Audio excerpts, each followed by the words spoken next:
Vamos então fazer a nossa prece, pedindo o auxílio e a presença dos amigos espirituais que por certo aqui se encontram.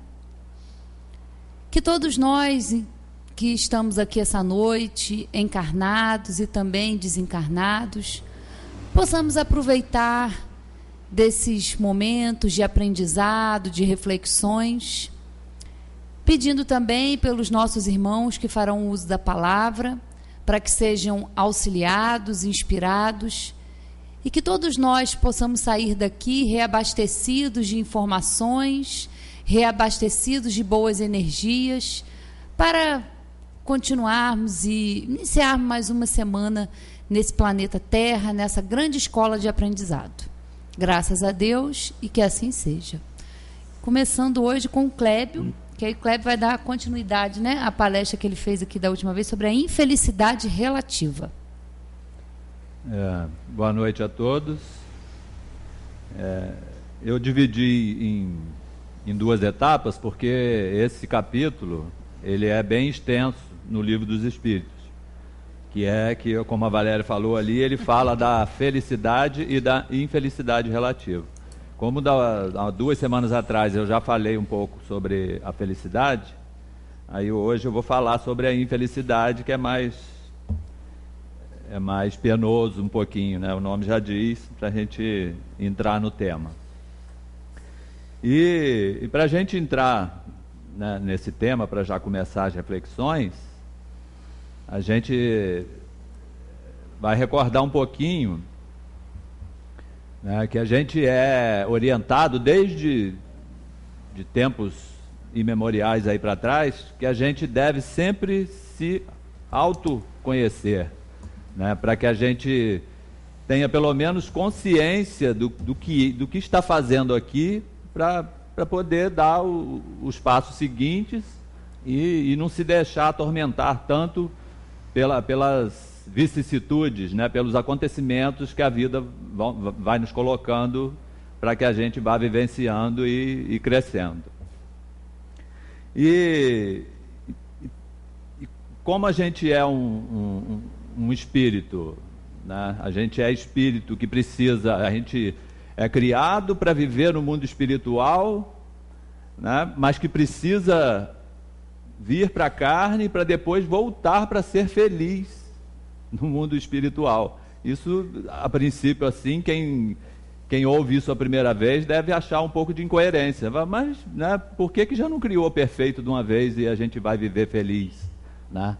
Mas é porque, exatamente, a gente precisa vivenciar na carne, né, no físico, para poder trabalhar essas emoções, para que um dia a gente consiga chegar nesse mundo perfeito, onde a felicidade é plena, né? Então a gente vai recordar aqui a questão 132, que fala exatamente da finalidade da encarnação. Por que nós encarnamos, né? Por que nós estamos aqui, né? Aí está aqui a resposta dos Espíritos, que Deus impõe, né? Impõe a encarnação com o fim de nos levar à perfeição, que para uns de nós é uma expiação e para outros uma missão. E que para chegarmos, né, a essa perfeição, a gente deve passar por todas as vicissitudes, como eu falei, né, todos os acontecimentos da vida. Não sofrer, eu acredito, né, passar por todos exatamente, mas viver, eu acho que eu falei isso da última vez aqui, que não aconteça com a gente, mas que o que aconteceu em volta do nosso entorno, a gente está alerta, porque aquela experiência que o irmão está vivenciando ali vai servir de ensinamento para a gente também. A gente não tem que viver tudo exatamente na carne, sofrer horrores, para poder aprender, né? Aliás, essa história de sofrer, isso é muito relativo também, né? Porque a gente não deve achar que está aqui só aprende se sofrer. É diferente. O sofrimento, o aprendizado é fato, é necessário. Agora, o sofrimento é necessário. Aí vai depender das escolhas, né, que a gente fizer. E dando sequência aqui, Nisto é que está a expiação, né? Nessa vivenciação dessas vicissitudes, desses acontecimentos da vida. A encarnação, ela tem ainda outra finalidade, que é a de pôr o espírito em condições de enfrentar a sua parte na obra da criação. A gente já ouviu isso também, que nós somos co-criadores, co-autores e criadores da nossa própria jornada, né? A gente é que vai determinando como que essa jornada vai ser. É para executá-la que ele, o Espírito, toma um aparelho em cada mundo em harmonia com a matéria essencial do mesmo, a fim de nele cumprir, daquele ponto de vista, do ponto de vista do planeta, no nosso caso, essa coisinha maravilhosa aqui, que sempre fica ali atrás, e a gente já bota ele aqui para ficar em destaque, né? E cada orbe, né, vai ter a sua composição de matéria. Então o espírito vai pegar o corpo desse orbe, no nosso caso aqui a gente está falando da Terra, né, e vai, desse ponto de vista, finalizar como ele está falando aqui,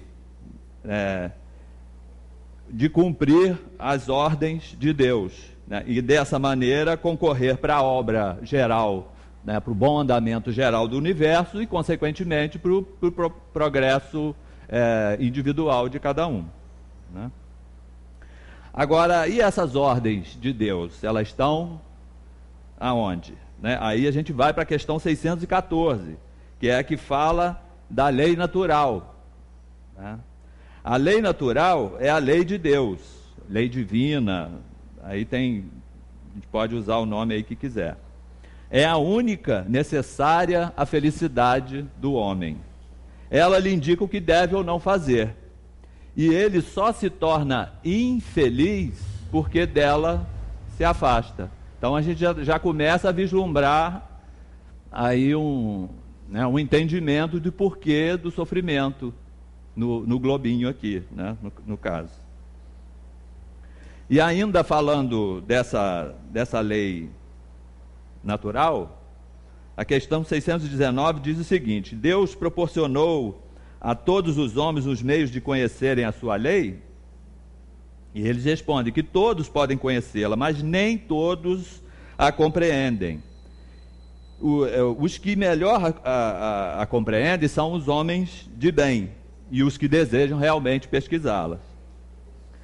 Apesar disso, apesar dessa nossa má vontade e das pessoas não quererem fazer muito esforço para poder conhecer essa lei, todos nós a compreenderemos um dia, né? E porque ela é necessária, né, ao nosso progresso e ao bom andamento do universo, no caso aqui, né?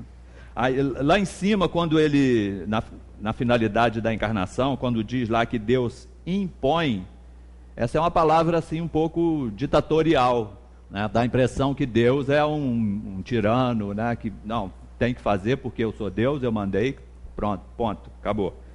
Mas não é assim. Esse impõe porque é necessário, né?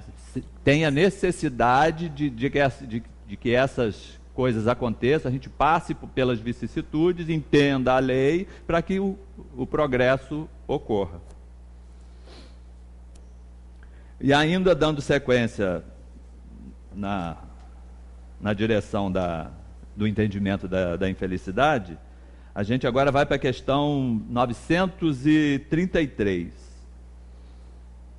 que aqui é mais pelo comentário que o Kardec faz à questão do que propriamente a questão, mas eu vou ler a questão, que diz o seguinte: em geral, o homem é responsável por seus sofrimentos materiais. Isso é uma afirmativa do Kardec.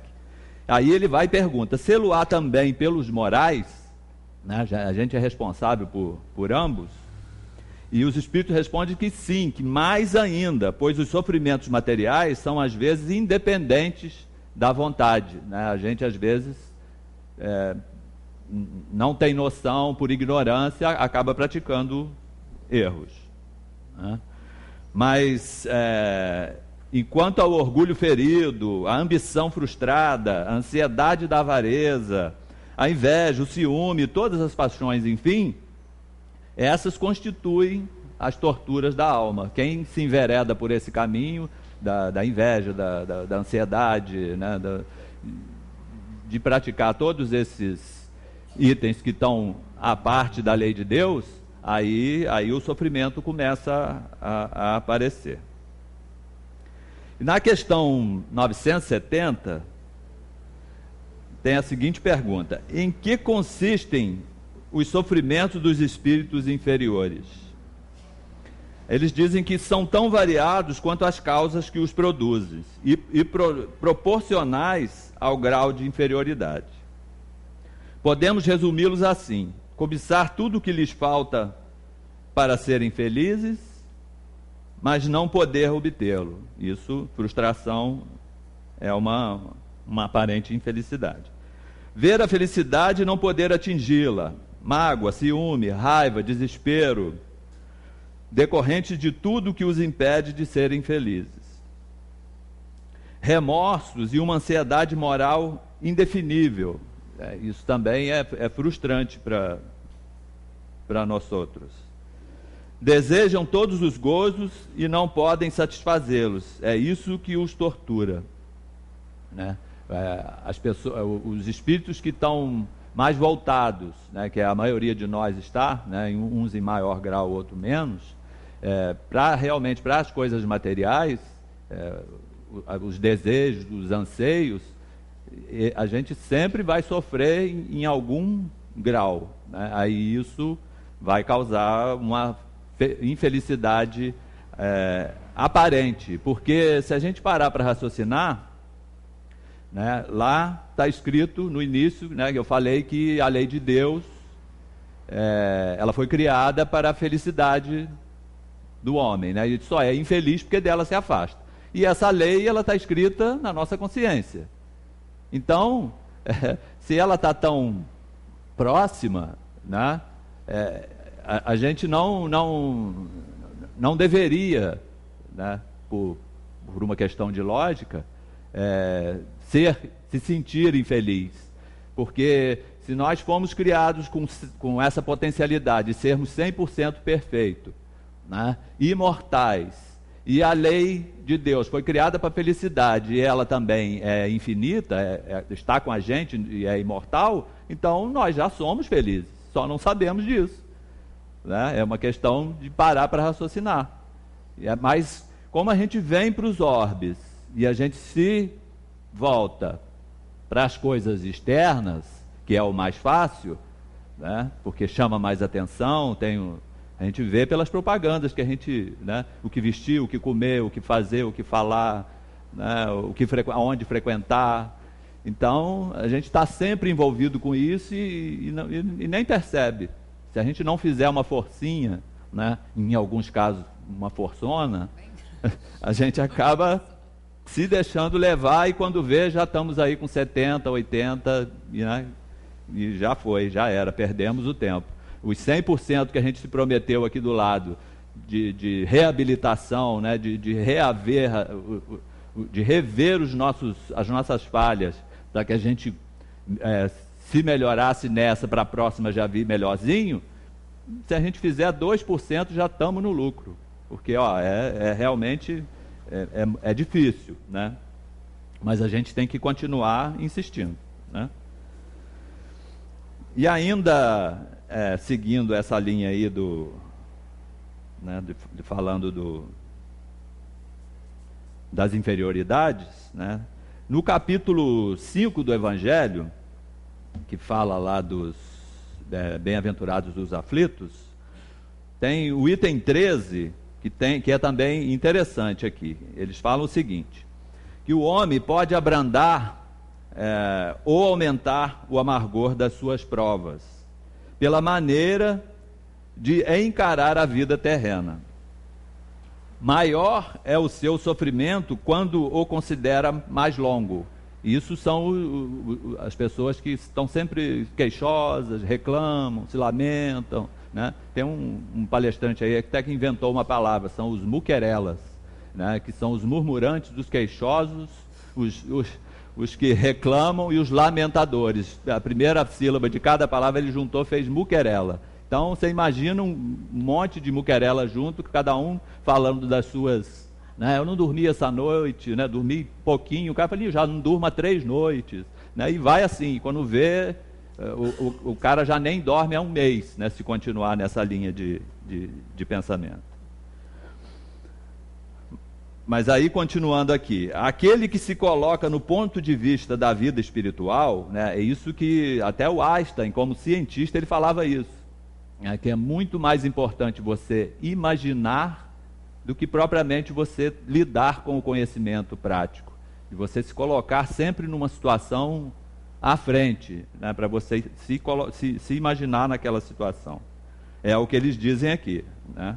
Aquele que se coloca no ponto de vista da vida espiritual abrange na sua visão a vida corpórea como um ponto do infinito. Ele lá, a gente na espiritualidade, a gente vê que a nossa encarnação é um momento, é um ponto, e a linha continua, que é infinita, ela vai, né, indefinidamente.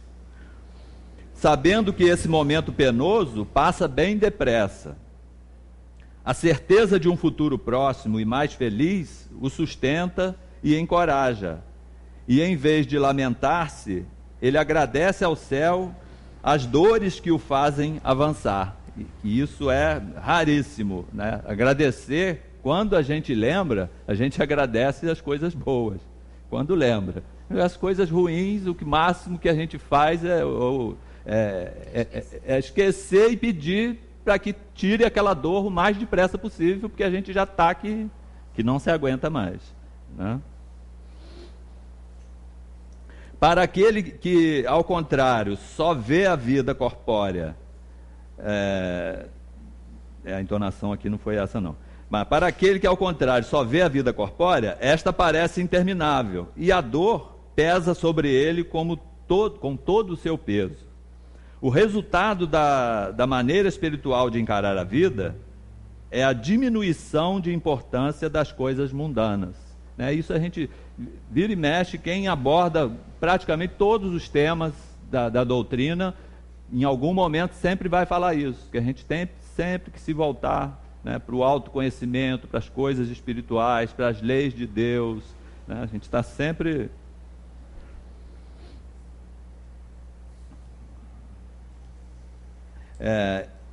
ele, no caso, o espírito, adquire assim uma calma e uma resignação tão úteis à saúde do corpo como a da alma, né? Realmente, quem consegue, os hinduístas, né, o pessoal do Oriente, faz muita meditação.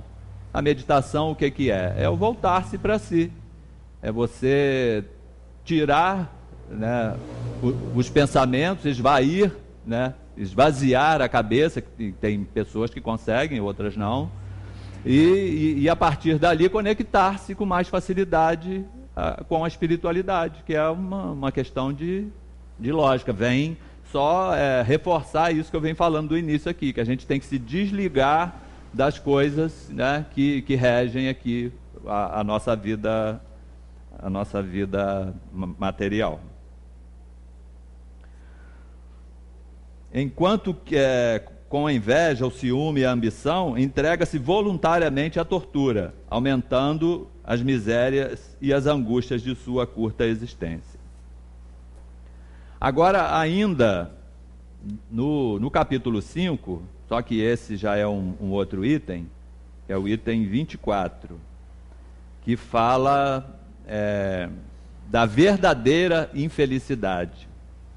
Então, o Espírito diz lá o seguinte: todos falam da infelicidade, todos a experimentam e julgam conhecer o seu caráter múltiplo. Porém, quase todos se enganam, pois a verdadeira infelicidade não é de maneira alguma aquilo que os que se acham infelizes supõem. Vou revelar-vos a infelicidade sob uma nova forma, sob a forma bela e florida que acolheis e desejais, com todas as forças de vossas almas iludidas. A infelicidade é a fútil inquietação, a louca satisfação da vaidade, que asfixiam a consciência, oprimem o pensamento, confundem o homem enquanto ao seu futuro. A infelicidade, enfim, é o ópio do esquecimento, que buscais com o mais ardente do desejo, dos desejos.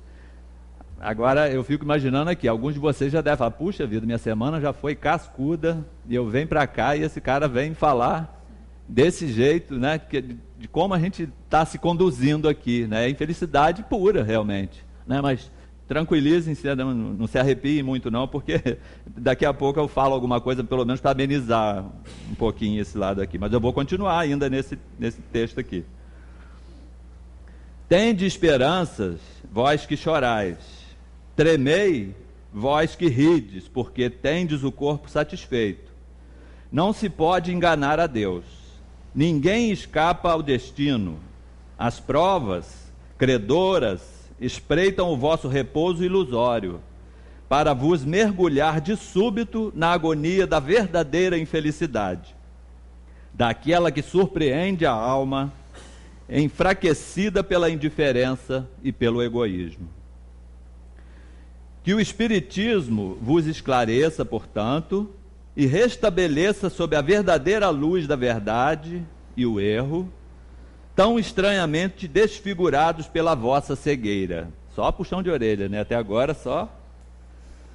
Então agireis como bravos soldados que, longe de fugir ao perigo, preferem a luta nos combates arriscados à paz que não oferece nem glória nem progresso.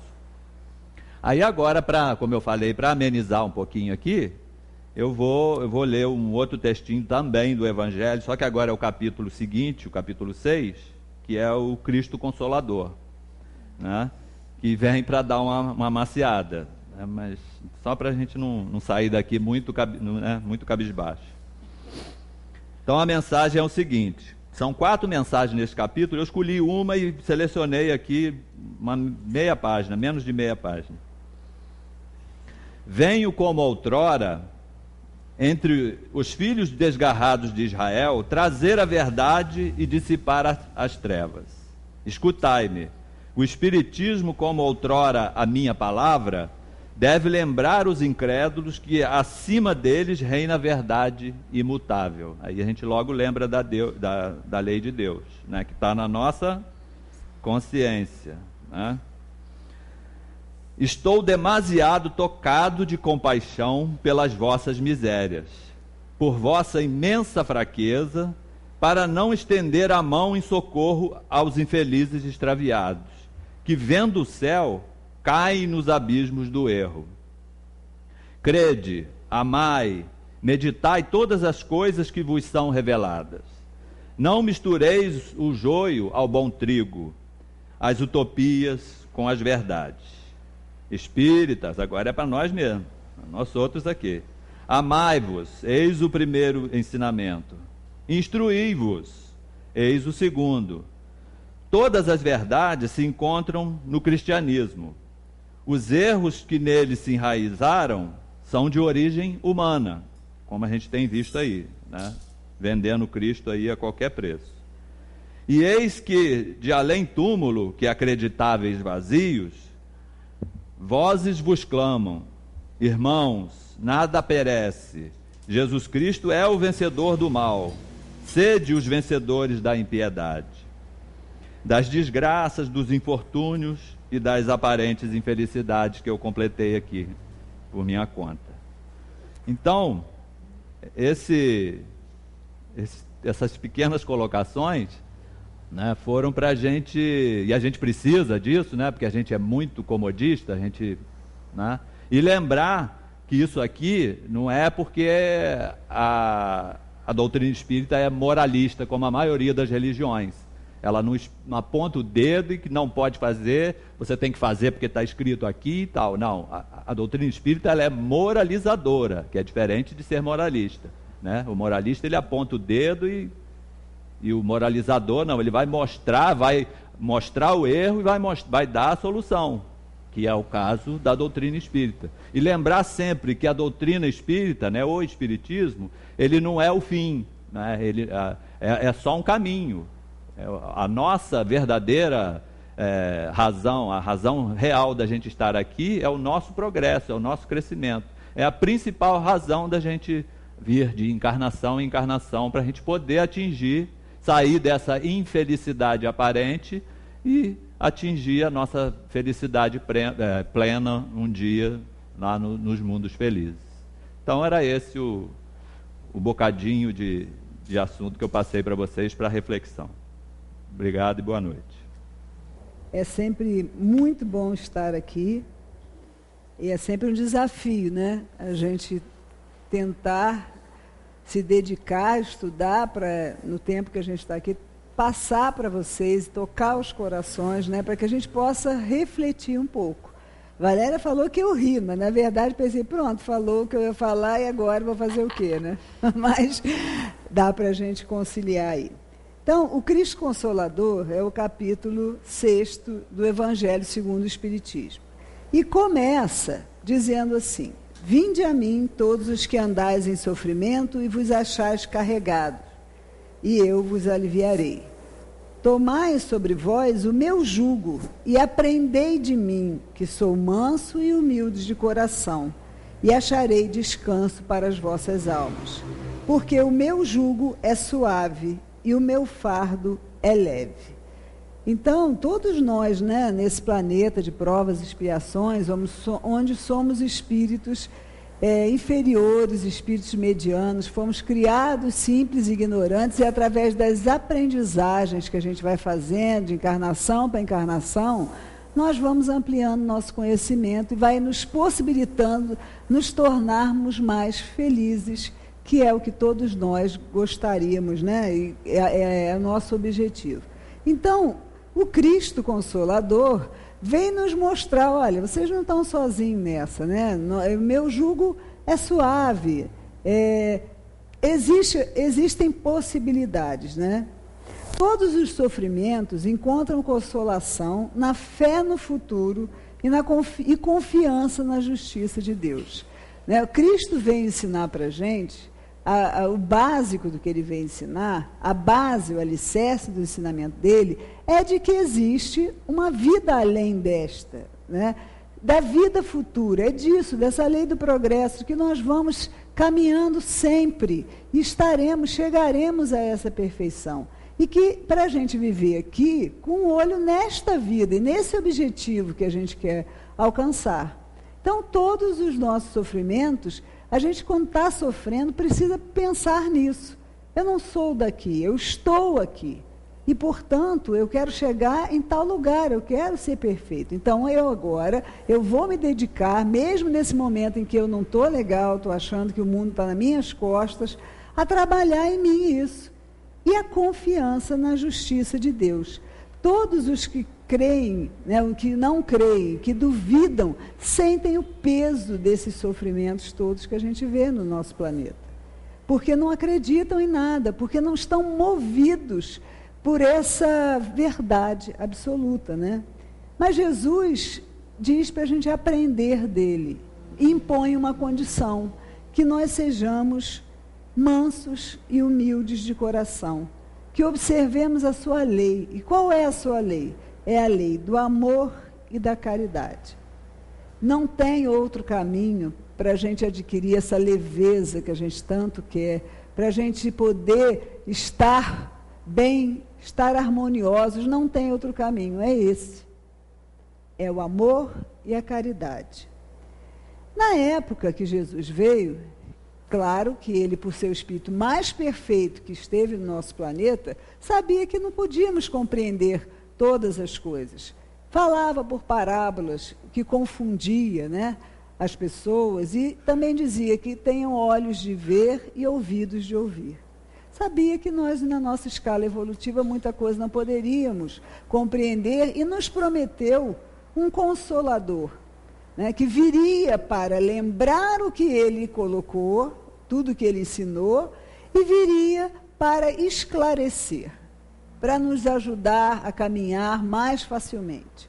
E o Consolador prometido é o Espírito da Verdade, que é uma falange. Na verdade, o Espírito da Verdade é uma falange de espíritos, é um grupo de espíritos, né, que presidiram a elaboração da doutrina espírita. Então, o Espírito da Verdade, nesse trecho aí que ele estava lendo, é o advento do Espírito da Verdade. É uma mensagem do Espírito da Verdade, onde ele vem nos falar ele vem pedir que a gente escute o que eles estão dizendo, né? 2000 anos se passaram desde que o Cristo veio e a nossa evolução ela é muito pequenininha, é passinho de formiga. Então ele pede que a gente conclama, que a gente escute, que a gente abra a nossa mente, o nosso coração, uma vez que agora já somos um pouco mais evoluídos, pelo menos na parte intelectual, já temos condições de entender melhor. E ele vem nos lembrar que acima de todos nós reina a verdade imutável. E a gente pode passar por cima, né? A verdade imutável. Se a gente se pergunta, né? O que é Deus? Quem é Deus? Nós, às vezes, temos umas falas, a gente tem as frases na ponta da língua, mas muitas vezes não está no nosso coração. Isso ainda não tocou a gente como verdade, né? E a verdade é imutável.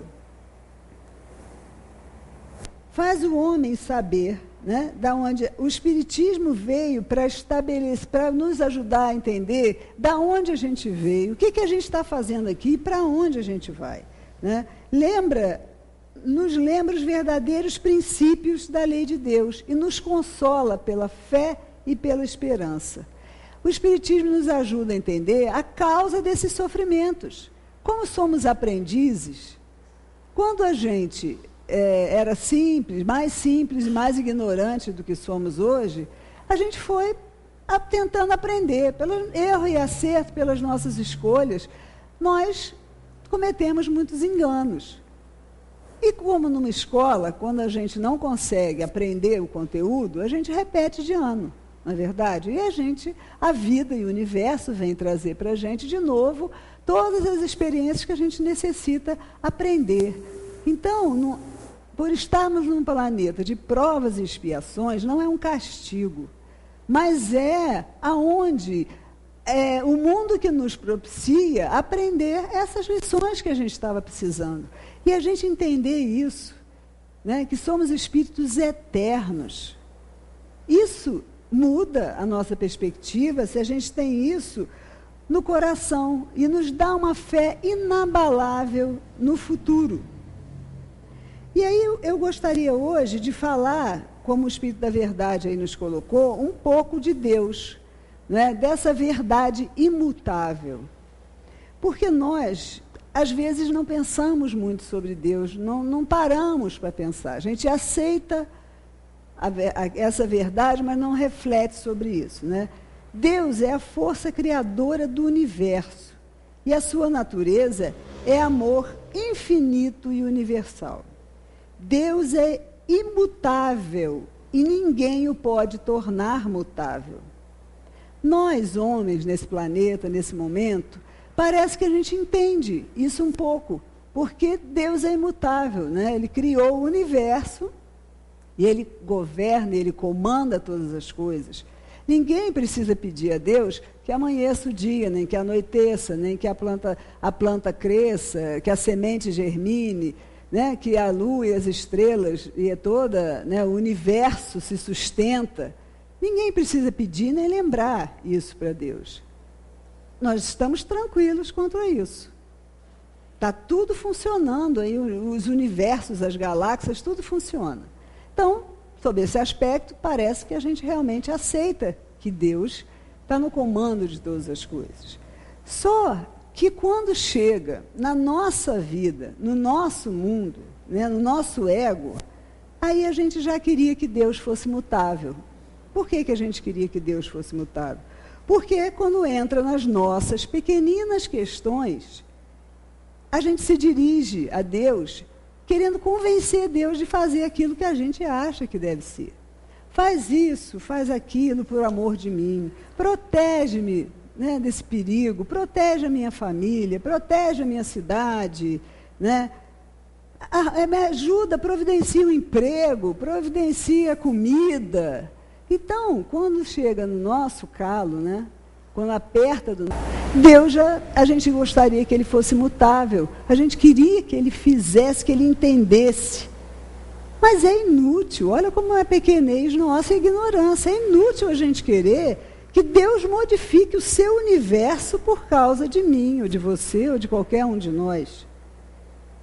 Se a gente quiser receber essa graça de Deus, é necessário que a gente assuma para com Deus uma atitude tal que a sua graça possa fluir.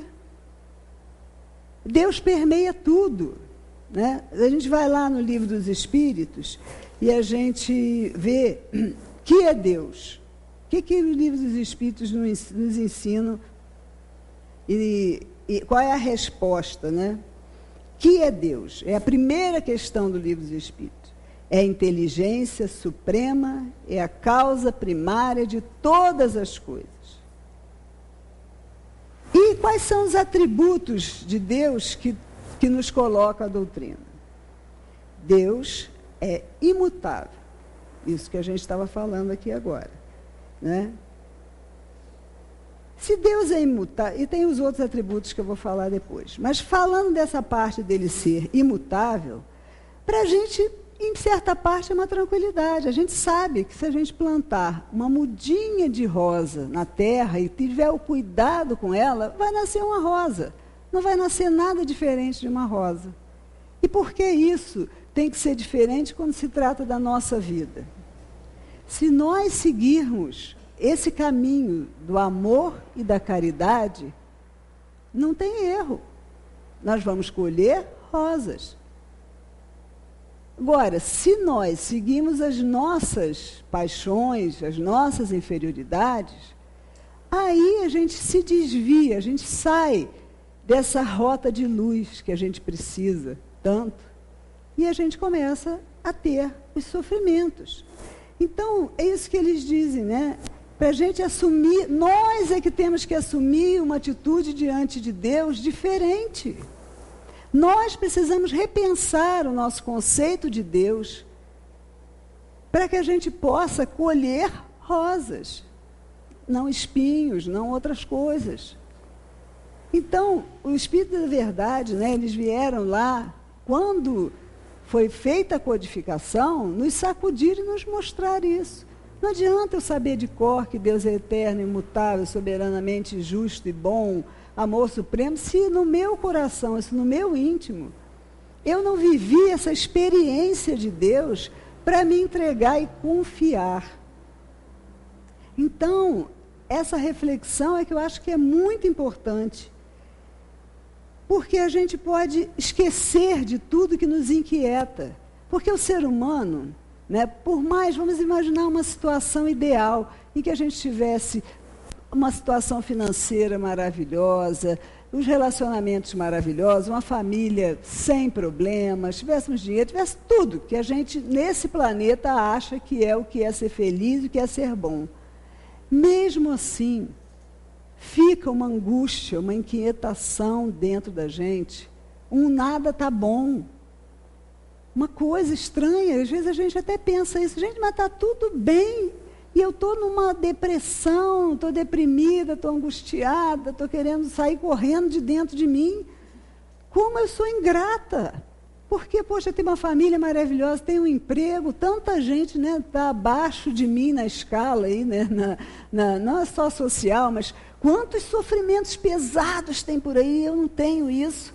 E estou com os 4 pneus arriados, estou borocochô. É porque nós sentimos saudade de casa. A nossa casa não é aqui. E quando a gente se reveste, né, da matéria, a gente fica apegado e preso aos valores e às coisas daqui, que no fundo são os nossos. Mas é essa saudade de casa que faz a gente se sentir tão angustiado. Agora, se a consciência de Deus está dentro da gente, se Deus está dentro de nós, se Deus permeia tudo, Ele também está dentro de mim. Quem que não está acessando esse Deus que é por sumo bem.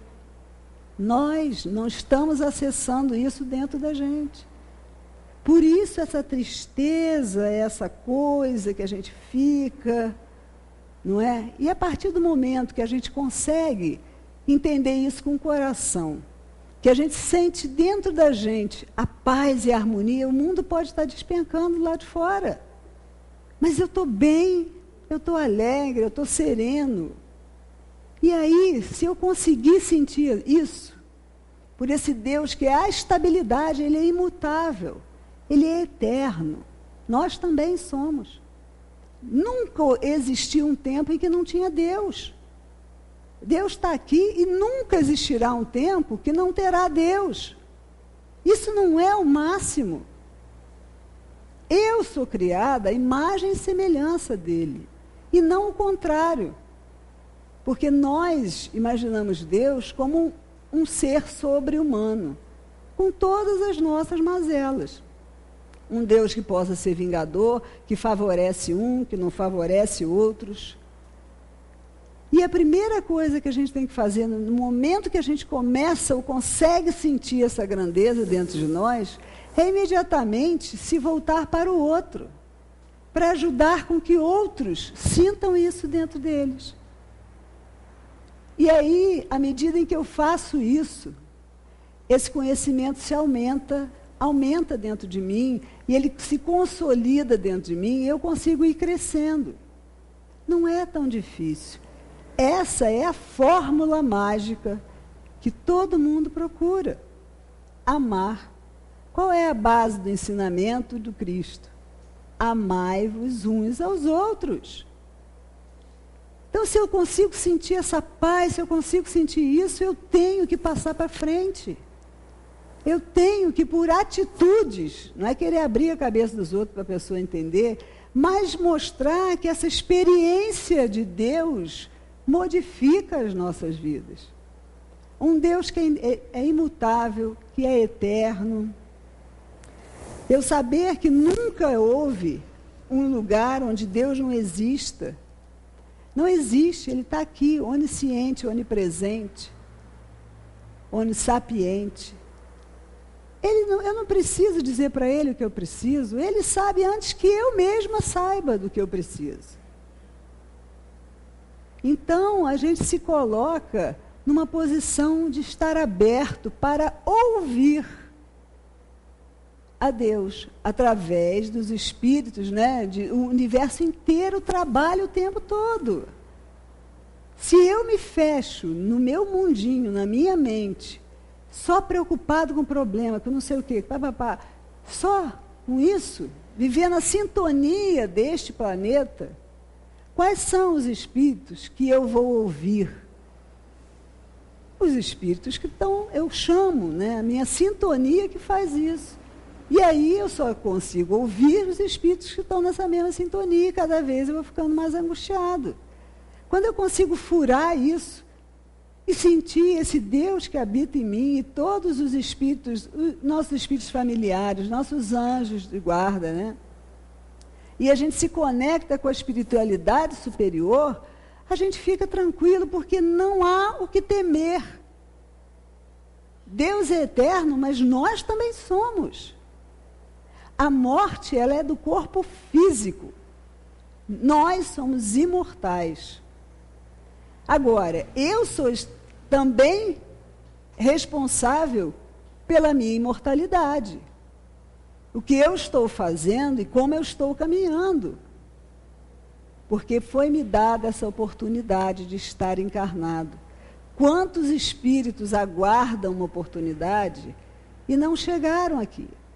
Nós chegamos, o que aumenta a nossa responsabilidade do que estamos fazendo aqui. Nós não podemos, não é à toa, né, que nós temos essa visão de Deus dessa forma. Vamos compreender isso. Somos espíritos que vamos de encarnação em encarnação. Na época dos gentios, dos pagãos, lá atrás, como é que era que eles viviam? Eles cultivavam muitos deuses, querendo conseguir favores desses deuses. Nós, naquela época, né? Então, tinha um Deus para pedir para ter chuva quando não tinha. Tinha um Deus para pedir para parar a chuva quando estava alagando tudo. Um para pedir fertilidade, outro para pedir prosperidade, outro para pedir, sei lá, todas as necessidades deles. Isso é diferente de agora? Não é? Nós não estamos ainda lá atrás pedindo para, se tiver uma enchente, salvar a gente, se tiver uma tempestade, parar de chover, começar a chover, que a gente arrume um emprego, que a gente tenha filho, que a gente se dê bem, que a gente passe num concurso. Só que naquela época eles tinham vários deuses, cada um, e era essa negociata, não é? É uma negociata. Depois, a partir de Abraão, começou-se a ideia de um Deus único. Mas essa ideia de Deus único, a gente passou a pedir tudo para um Deus só. Não houve mudança na postura que nós adotamos em relação a Deus. O Deus verdadeiro, que é o bem supremo, é o sumo bem, chove, faz chover entre os bons sobre os maus. Não tem, ele é imparcial, ele não favorece uns nem outros, independente de religião, de crença, de raça, onde nasceu. Então Deus não é como nós. Não é Deus que foi feita a nossa imagem e semelhança, nós é que fomos feitos a imagem e semelhança dele, só que a gente não aciona dentro da gente isso. E compreender Deus, que ele é amor, se eu compreendo que ele é amor, Deus não pode nem me dar doença, nem me dar dificuldades, nem me tirar a harmonia, da mesma forma como ele não pode não me dar saúde, não me dar prosperidade. Entende? Deus é. Isso é uma questão, assim, às vezes a gente fica raciocinando, é meio confuso, né? Deus é, permeia tudo. Então, ele nem me tira, nem me dá, ele sustenta o universo. E me deu a possibilidade, deu a todos nós um livre-arbítrio. Nós estamos aqui para servir a Deus, não para ser servidos por Ele. Essa visão de Deus que nós temos hoje torna Deus nosso servo. E não é isso. E nós servimos a Deus tanto quanto a lua, as estrelas, os peixes, os animais. A nossa diferença, né, somos individualidades, né, somos espíritos. E temos que respeitar toda a criação. A criação não foi dada para que a gente destrua tudo como estamos fazendo. Né? Deus está em nós.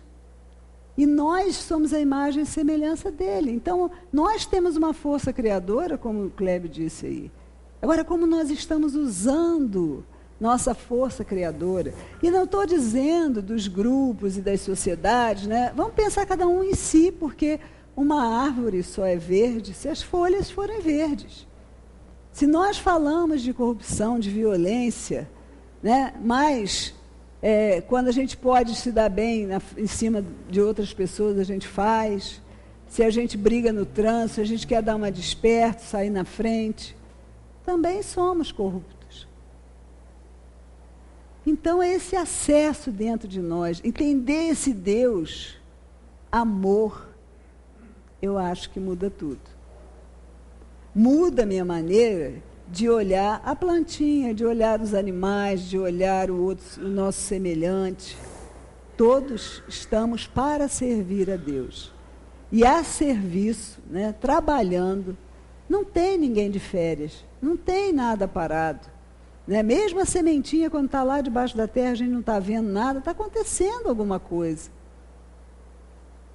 E nós, por mais que a gente se anestesie com as coisas de fora, a TV, o entretenimento, nada disso pode aquecer o nosso coração.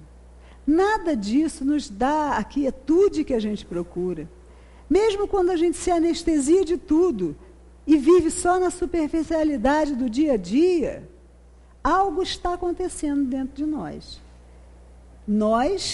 Nada vai para trás, né? Não retrograda, nós não estamos piorando, mas estamos perdendo essa preciosa oportunidade de nos trabalharmos e de fazer germinar em nós todas essas virtudes, consolidar em nós os ensinamentos do Cristo, que veio à Terra, ao nosso querido planeta, para nos auxiliar. Então, o Espiritismo, ele rasga o véu das nossas ilusões, nos chama à responsabilidade de fazer. Não é falando e dizendo, Deus é eterno, Deus é imutável, eu amo a Deus, eu vivo por Deus. Não é assim. É na atitude. E aí a gente pode se perguntar assim, como que eu posso fazer isso? Né? O que eu posso fazer para me ajudar a desvendar esse véu? O homem pode excluir-se da graça de Deus, mas ele também pode incluir-se novamente e reatar o seu contato com a fonte divina. E acredito que agora todo mundo aqui, ou pelo menos algumas pessoas, estão pensando, não, vale a pena eu investir em mim e vale a pena eu fazer isso. Como eu vou fazer isso? Através da oração. A oração, né, a prece, que deixa de ser uma atitude de pedir e procurar algo, começar a ser uma atitude de pedir, de bater, de buscar, na demanda de mais luz, de mais sabedoria, de compreensão mais profunda da verdade. A gente não precisa pedir nada, Deus sabe de tudo. Aquela oração que vai dizer, eu estou aqui, seja feita em mim a sua vontade. A oração de aquietar a sua alma, de aquietar o seu interior, dizer, eu estou aqui. Eu quero ser um instrumento idôneo da sua vontade. Eu não quero enganar a mim mesmo nem aos outros. Eu estou aqui. Não precisa de uma ladainha de palavras, nem de fórmula mágica. E como no universo tudo é fluido, né, tudo é movimento, quando a gente para e se coloca à disposição, a coisa acontece. Vai acontecendo e a gente nem vê. Eu quero fazer a vontade do Pai. E as coisas vão acontecendo. Quem já não teve prova disso na vida? Quando você pensa numa coisa e ela acontece, porque a gente emite isso. Né? A gente emite o pensamento é que é o veículo do universo, o amor e o pensamento. Quando a gente emite para o universo, emite que a gente deseja aquilo, a coisa vai acontecendo.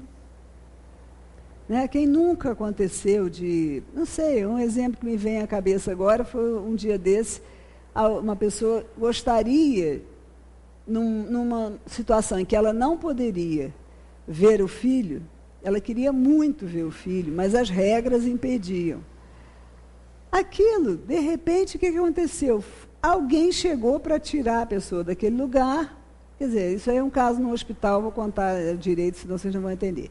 A pessoa queria ver o filho de 3 meses, queria que o filho subisse, aliás, não queria que o filho subisse, queria ir na recepção, de acesso, cheio de coisa. Não pode, você não pode ir lá embaixo. Né? Vamos para um lugar meio termo. Não, mas não quero que meu filho também entre aqui. Aí, de repente, vem o rapaz da tomografia para pegar o cara para fazer uma tomografia, ou seja, ele passou onde o filho dele estava, ele viu e pronto. Então, numa coisa pequenininha isso, ele provavelmente, né, emitiu aquilo com tanta vontade, né, com tanta determinação, que as coisas se movimentaram em 2 minutos e ele conseguiu fazer o que ele queria. Né? Então, isso aí é uma coisa que vai na matéria, nós estamos falando de uma coisa pequena, mas nas grandes experiências também. Por que a gente brinca?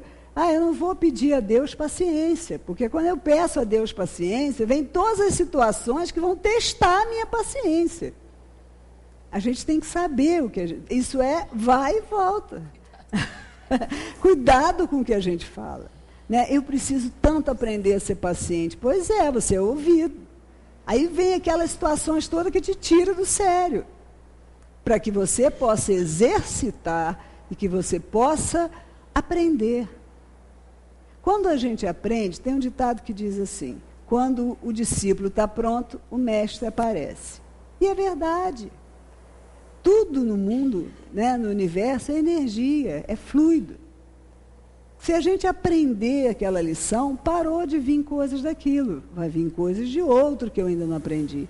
Então, se eu finalmente conseguir ser paciente e tolerante, pronto. Resolvido aquilo, vai começar a aparecer outras situações. Mas eu queria uma trégua, eu queria paz. Nós não viemos aqui, não é essa paz de ficar parado. Água parada apodrece. Nós viemos aqui para ter movimento. Movimento sempre. Aqui do outro lado. O mundo espiritual é aqui, ó. Nós interagimos o tempo inteiro, gente. Então não adianta querer descansar, querer dar um tempo. Vou dar um tempo disso que me cansa. Não adianta isso. É melhor encarar a verdade, nós nos colocarmos a serviço dessa verdade e não colocar a verdade a nosso serviço. Eu penso que tem muita coisa para a gente pensar, né? A maneira que a gente está vendo Deus, a maneira que a gente está pensando nisso. Que movimentos e que fluidos a gente está movimentando, que energia a gente está movimentando.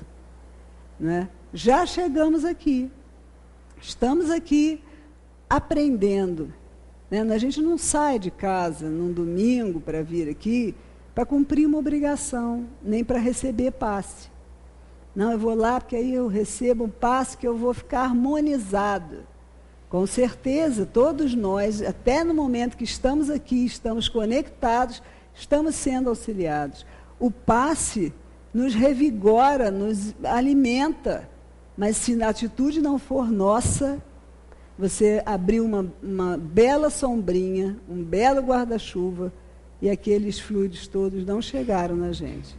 Da mesma forma que o socorro que a gente pede a Deus, se a gente não estiver desnudo, né, não estiver à disposição, também não vai chegar. E aí seremos queixosos, e perderemos essa grande oportunidade de estar encarnados aqui. Uma boa noite para todos, muito obrigado pela atenção, né, que a gente possa estar junto outras vezes, né, para a gente ir se descobrindo e juntos caminhando para a felicidade tão esperada, tão sonhada, que já começa aqui à medida em que a gente se abre para que ela chegue dentro da gente. Uma boa noite a todos.